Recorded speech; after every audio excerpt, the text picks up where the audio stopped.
South African President Cyril Ramaphosa says to Israel, you need to stop. You need to stop, or else. Not many people have this type of courage. I think it's very interesting to see. Not many African presidents have this type of courage. You know, speaking out what you really think, the way you think it,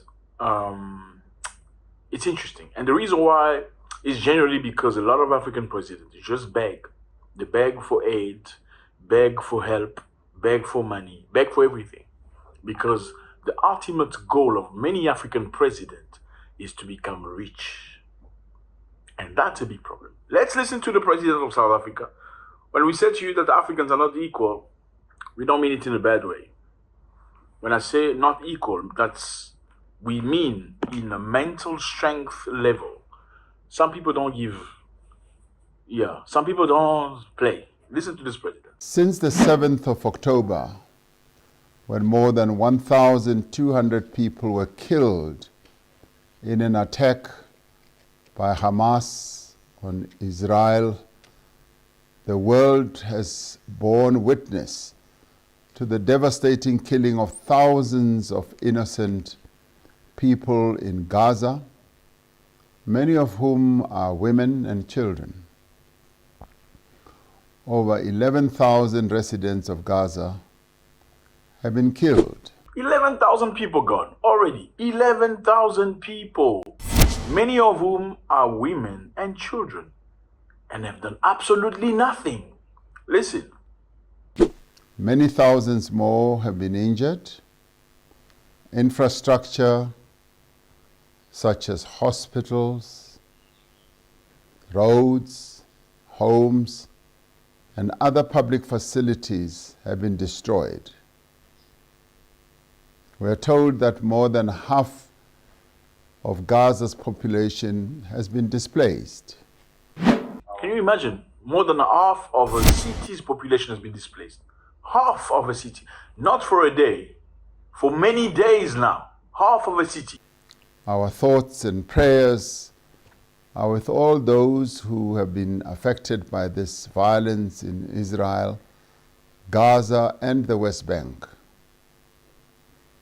The actions by Israel are in clear violation of international law, including the UN Charter and the Geneva Convention. In its attacks on civilians by taking hostages, Hamas has also violated international law and must be held accountable for these actions.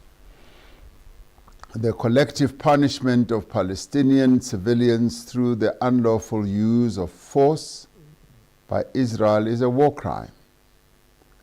The deliberate denial of medicine, fuel, food, and water to the residents of Gaza is tantamount to genocide.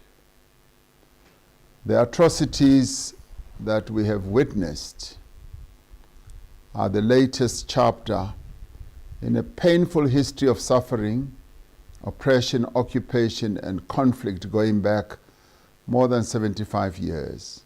The root cause of all this conflict is the illegal occupation of Palestine territory by Israel as reflected in the UN Security Council resolution. Did you hear that?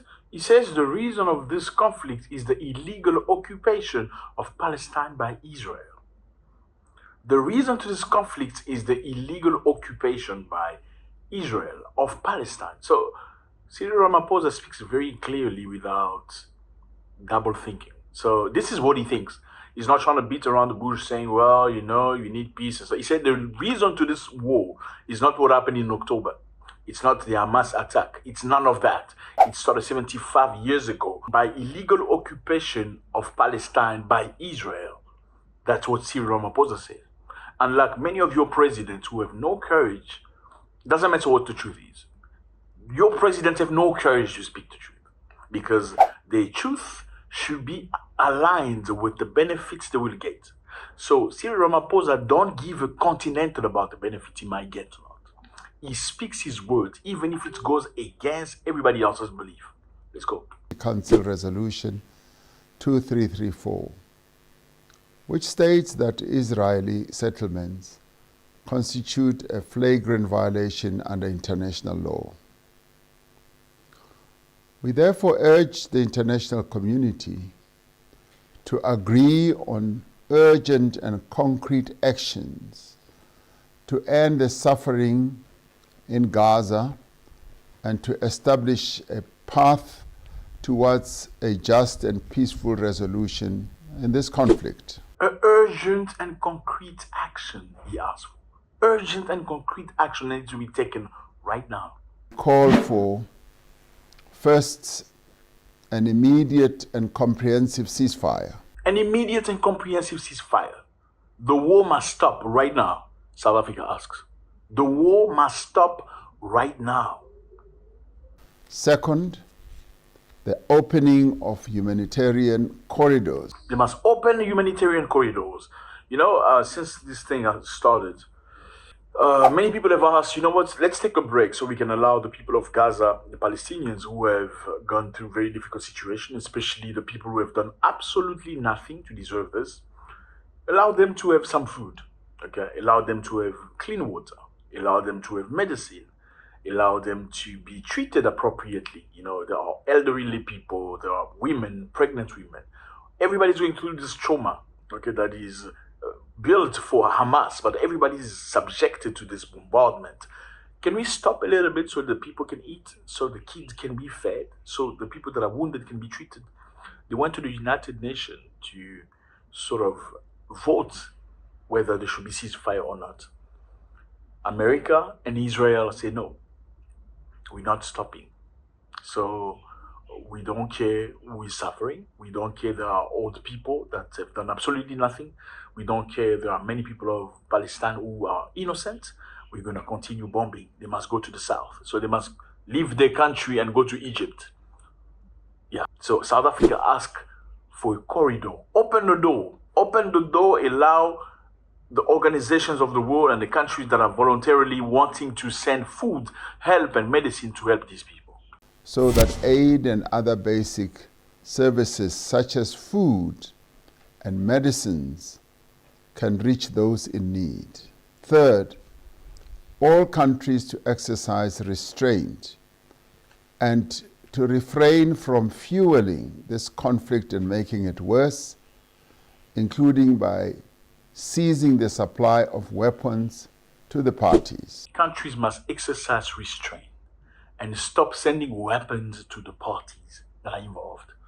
He is talking about America. Of course, America is sending weapons to their friends, in this case Israel, for the war. And some of the people are saying, some countries are also saying, sending some of the weapons to Hamas. So countries must exercise, they must stop right now to enable other people to create a corridor of peace. Fourth, that those who are being held as hostages, civilians, should be released. Fifth, the resumption of a comprehensive dialogue led and owned by Palestinians and Israelis themselves and facilitated by the United Nations. Dialogue between Israelis and Palestinians facilitated by the United Nations. He didn't say America. You notice? Sixth, the deployment of the UN Rapid Deployment Force in Palestine with a mandate to monitor the cessation of hostilities. A deployment of soldiers from the United Nations to monitor the ceasefire. The International Criminal Court should urgently initiate investigations. International Criminal Courts must initiate investigations against those who have perpetrated war crimes. As South Africans, we appreciate the importance and value of international solidarity, and as an important voice of the Global South, representing a large portion of humanity, we believe that BRICS has a vital role and a voice in a widespread international effort to achieve a just and lasting peace. As individual countries, we have demonstrated our concern at the death and destruction that's taking place right now in Gaza. Let this meeting stand as a clarion call for us to combine our efforts and to strengthen our actions to bring this historical injustice to an end. I'd like to propose that we all work together to realize a just, peaceful, and secure future for the people of both Palestine and Israel. Fellas, let me know how you feel about this. I think it's very powerful seeing an African president speak so openly about how he feels about the situation. You know, it really doesn't matter who the real enemy is, but ignoring the suffering of innocent people, it's unacceptable. And the president of South Africa, Cyril Ramaphosa, said very clearly, we know when this war started. Okay, it's not yesterday, it's not in October.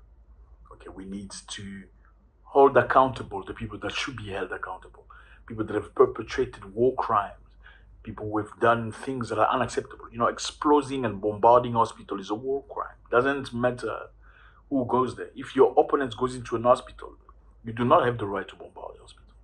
You can't do that. It's unacceptable. Because in that hospital, what about the pregnant women that are in there? What about the children that have done absolutely nothing to you that are in there? What about the innocent human beings that just went there for treatment? Okay, well, send special force, send people that are very strong on the ground to go and dislodge whoever was in there. You can't just say, okay, well, because the person, I don't know, there's a rat in the house, so I'm going to burn the house. No, you can't burn the house because the rat is in the house. You send cats or whatever. If you can't go in there by yourself because you're scared, buy 5 cats. They are special force to go get the rat. Thank you very much again, Cyril Ramaphosa, very clearly. Let me remind you that South Africa recalled many of its people from the embassy in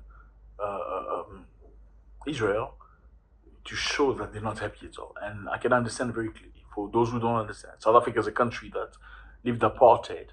When your country in 1960 was free, probably if you're African, South Africa was still under these shackles of apartheid. So many black people of South Africa really, really, really lived under the shackle of difficulties in apartheid, where black people could not mingle with other races, especially the whites and everything. So they understand. It's only in 1994 that South Africans were freed. You know, South Africans could go to schools that are white schools. Yeah, there were white schools and black schools. Only in 1994 that South Africans could actually go to proper restaurants, go to university and do the things equally as, at least at the same level as other people. So they understand. It's not forgotten. They understand exactly the pain that's enduring many Palestinians, if not all.